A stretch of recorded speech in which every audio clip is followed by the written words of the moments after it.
ಏನೋ ಮಂಡ್ಯದ ಕಾಂಗ್ರೆಸ್ ನಾಯಕರು ಕಾರ್ಯಕರ್ತರು ಒಂದಷ್ಟು ಜನ ಸುಮಲತಾ ಪರವಾಗಿ ಬ್ಯಾಟಿಂಗ್ ಮಾಡ್ತಾರೆ. ಇದೀಗ ಅವರ ವಿರುದ್ಧ ಕ್ರಮವನ್ನ ಕೈಗೊಳ್ಳಲಾಗಿದೆ. ಯುವ ಕಾಂಗ್ರೆಸ್ಸಿಗರ ವಿರುದ್ಧ ಶಿಸ್ತು ಕ್ರಮವನ್ನ ಕೈಗೊಳ್ಳಲಾಗಿದೆ.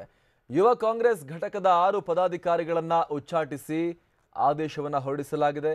ಗೀತಾ ರಾಜಣ್ಣ ಆದೇಶವನ್ನ ಹೊರಡಿಸಿದ್ದಾರೆ. ರಾಜ್ಯ ಯುವ ಕಾಂಗ್ರೆಸ್ ಘಟಕದ ಗೀತಾ ರಾಜಣ್ಣ ಅವರು ಆದೇಶವನ್ನ ಹೊರಡಿಸಿದ್ದಾರೆ. ಮಂಡ್ಯ ಜಿಲ್ಲಾ ಯುವ ಕಾಂಗ್ರೆಸ್ ಉಪಾಧ್ಯಕ್ಷ ಅರವಿಂದ್, ಮೇಲುಕೋಟೆ ಯುವ ಘಟಕದ ಅಧ್ಯಕ್ಷ ಚಂದ್ರಶೇಖರ್, ನಾಗಮಂಗಲ ಯುವ ಘಟಕದ ಅಧ್ಯಕ್ಷ ಶರತ್ ರಾಮಣ್ಣ, ಮಂಡ್ಯ ಯುವ ಘಟಕದ ಅಧ್ಯಕ್ಷ ವಿಜಯಕುಮಾರ್, ಹಾಗೆ ಮಳವಳ್ಳಿ ಕ್ಷೇತ್ರದ ಯುವ ಘಟಕದ ಉಪಾಧ್ಯಕ್ಷ ಕೃಷ್ಣೇಗೌಡ ಹಾಗೂ ಪ್ರಧಾನ ಕಾರ್ಯದರ್ಶಿ ಮಹಾದೇವ ಪ್ರಸಾದ್ ಇಷ್ಟು ಜನನ್ನ ಈಗ ಉಚ್ಚಾಟಿಸಲಾಗಿದೆ.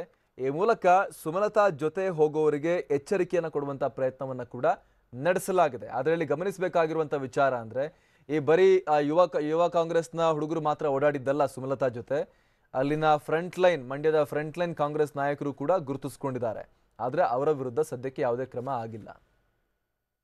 ಮತ್ತಷ್ಟು ಮಾಹಿತಿಯನ್ನ ನೀಡ್ತಾರೆ ನಮ್ಮ ಪ್ರತಿನಿಧಿ ರವಿ ಲಾಲಿಪಾಳ್ಯ. ರವಿ, ಈಗ ಈ ಕೈಗೊಂಡಿರುವ ಕ್ರಮ ಯೂತ್ ಕಾಂಗ್ರೆಸ್ನ ಒಂದಷ್ಟು ಜನನ ಉಚ್ಚಾಟನೆ ಮಾಡಿದ್ದಾರೆ. ಇದು ಕೇವಲ ಕಣ್ಣೊರೆಸೋ ತಂತ್ರನ ಹೇಗೆ ಅಂತ? ಯಾಕಂದ್ರೆ ಬರೀ ಯೂತ್ ಕಾಂಗ್ರೆಸ್ನ ಹುಡುಗರು ಮಾತ್ರ ಅಲ್ಲಿ ಸುಮಲತಾ ಜೊತೆ ಕಾಣಿಸ್ಕೊಂಡಿಲ್ಲ. ಮಂಡ್ಯ ಕಾಂಗ್ರೆಸ್ನ ಫ್ರಂಟ್ ಲೈನ್ ನಾಯಕರು ಒಂದಷ್ಟು ಜನ ಅಲ್ಲಿ ಬಹಿರಂಗವಾಗಿ ಬೆಂಬಲವನ್ನ ಘೋಷಿಸಿದ್ರು ಸುಮಲತಾ ಪರವಾಗಿ. ಅವ್ರ ವಿರುದ್ಧ ಯಾವುದೇ ಕ್ರಮ ಸದ್ಯಕ್ಕಾಗಿಲ್ಲ ಇಲ್ಲಿ.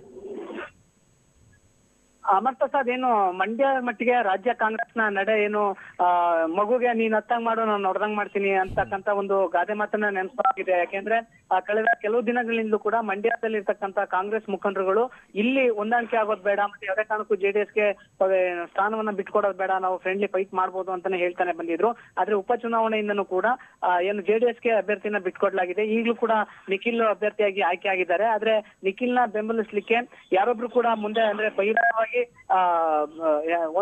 ತಾವ್ ಹೇಳ್ದಂಗೆ ಮೊದಲ ಹಂತದ ನಾಯಕರು ಯಾರು ಕೂಡ ಅಧಿಕೃತವಾಗಿ ಏನು ಮಾಡ್ತಾ ಇಲ್ಲ ಅಂತಕ್ಕಂಥದ್ದು ಕೇಳ್ ಬರ್ತಾ ಇದೆ. ಹೀಗಾಗಿನೇ ಅವರು ಎಲ್ಲೋ ಒಂದ್ ಕಡೆ ಬೆನ್ನಿಂದೆ ಸುಮಲತಾ ಅವ್ರಿಗೆ ಸಪೋರ್ಟ್ ಮಾಡ್ತಾ ಇದ್ದಾರೆ ಅಂತ ಕೂಡ ಹೇಳ್ತಾ ಇದ್ದಾರೆ. ಇದನ್ನ ಸ್ವತಃ ಮುಖ್ಯಮಂತ್ರಿಗಳು ಕೂಡ ಹೇಳಿದ್ದಾರೆ. ಜೊತೆಗೆ ಏನು ಬೆಳಿಗ್ಗೆನೆ ನಮ್ಮಲ್ಲಿ ಒಂದು ಹೋಯ್ತು ಏನು ವಾಯ್ಸ್ ರೆಕಾರ್ಡು, ಸ್ವಾಮಿ ಅವರು ಬಿಜೆಪಿ ಕಾರ್ಯಕರ್ತರನ್ನೊಬ್ಬರನ್ನ ಕೂರ್ತು ಮಾತನಾಡಿ ನೀವು ಸುಮಲತಾ ಅವ್ರಿಗೆ ಮಾಡಿ ಅಂತಕ್ಕಂಥ ಒಂದು ವಾಯ್ಸ್ ರೆಕಾರ್ಡು ಕೂಡ ಹೋಯ್ತು. ಈ ಎಲ್ಲಾ ಬೆಳವಣಿಗೆಗಳ ನಡುವೆ ಕಳೆದ ಕೆಲವು ದಿನಗಳಿಂದಲೂ ಕೂಡ ಏನು ಕಾಂಗ್ರೆಸ್ನ 2ನೇ ಹಂತದ ನಾಯಕರ ಮೇಲೆ ವರಿಷ್ಠರು ಏನು ಅವ್ರ ಮೇಲೆ ಶಿಸ್ತು ಕ್ರಮ ಕೈಗೊಳ್ಳುವ ನೆಪದಲ್ಲಿ ಅವ್ರನ್ನ ಪಕ್ಷದಿಂದ ಅಮಾನತು ಪಡಿಸ್ತಾ ಇದ್ದಾರೆ. ಈಗಾಗಲೇ ಕೆಪಿಸಿಸಿ ಸದಸ್ಯರಾಗಿದ್ದ ಸಚ್ಚಿದಾನಂದ ಮತ್ತೆ ಶಶಿಕುಮಾರ್ ಅನ್ಕೆರೆ ಶಶಿ ಅಂತ ಹೇಳಿ ಇವರಿಬ್ಬರನ್ನ ಪಕ್ಷದಿಂದ ಅಮಾನತು ಮಾಡಲಾಗಿತ್ತು.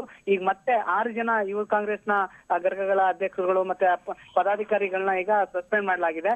ಇದಕ್ಕೆ ಸಂಬಂಧಪಟ್ಟಂಗೆ ಈಗ ಅವರು ಮೊದ್ಲಿಂದನೂ ಕೂಡ ಇದಕ್ಕೆ ನಿರ್ಧಾರ ತಗೊಂಡೆ ಅವರು ಈ ಒಂದು ಏನು ಸುಮಲತಾ ಅವ್ರಿಗೆ ಬೆಂಬಲ ಕೊಡ್ತಾ ಬಂದಿದ್ರು. ಯಾಕೆಂದ್ರೆ ಪಕ್ಷ ನಮ್ಮ ಮೇಲೆ ಏನಂತಾದ್ರೂ ಕ್ರಮ ತಗೊಳ್ಳಿ, ಯಾಕಂದ್ರೆ ನಾವು ಪಕ್ಷಕ್ಕಾಗಿ ದುಡ್ದಿದೀವಿ, ಆದ್ರೆ ಪಕ್ಷ ನಮ್ಗೆ ಕಾರ್ಯಕರ್ತರಿಗೆ ಯಾವುದೇ ಕಾರಣಕ್ಕೂ ಮರ್ಯಾದೆ ಕೊಡ್ತಕ್ಕಂತ ಸಾಧ್ಯತೆಗಳು ಕಡಿಮೆ. ಹೀಗಾಗಿ ಅವ್ರು ಏನಾದ್ರೂ ಸರಿ ಮಾಡ್ಕೊಳ್ಳಿ, ನಾವು ಸ್ವಾಭಿಮಾನದ ಉದ್ದೇಶದಿಂದ ಮಂಡ್ಯದಲ್ಲಿ ಸುಮಲತಾ ಅವ್ರನ್ನ ಬೆಂಬಲಿಸ್ತೀವಿ ಅಂತಕ್ಕಂಥ ಮಾತನ್ನ ಹೇಳ್ಕೊಂಡೇ ಬಂದಿದ್ರು. ಹೀಗಾಗಿ ಈಗಲೂ ಕೂಡ ಅವರು ಪಕ್ಷ ಏನಾದ್ರೂ ಕ್ರಮ ತಗೊಳ್ಳಿ, ನಾವು ನಮ್ಮ ನಿಲುವಿಗೆ ತಟಸ್ಥವಾಗಿರ್ತೀವಿ, ನಾವು ಭದ್ರಾಗಿರ್ತೀವಿ ಅಂತಕ್ಕಂಥ ಮಾತನ್ನ ಹೇಳೋದ್ರ ಮೂಲಕ ಇನ್ನು ಮೇಲೆ ಪರೋಕ್ಷವಾಗಿ ಈಗ ಬಹಿರಂಗವಾಗಿ ಮೊದ್ಲಿಂದನೂ ಏನು ಸುಮಲತಾ ಅವ್ರಿಗೆ ಬೆಂಬಲವನ್ನ ಕೊಟ್ಕೊಂಡು ಬಂದಿದ್ರು. ಇನ್ ಮುಂದೆನೂ ಕೂಡ ನಾವು ಸುಮಲತಾ ಅವ್ರಿಗೆ ಬೆಂಬಲ ಕೊಟ್ಟು ಚುನಾವಣೆಯನ್ನ ಮಾಡ್ತೀವಿ ಅಂತಕ್ಕಂಥ ಮಾತನ್ನ ಹೇಳ್ತಾ ಇದ್ದಾರೆ ಅಮರ್ ಪ್ರಸಾದ್.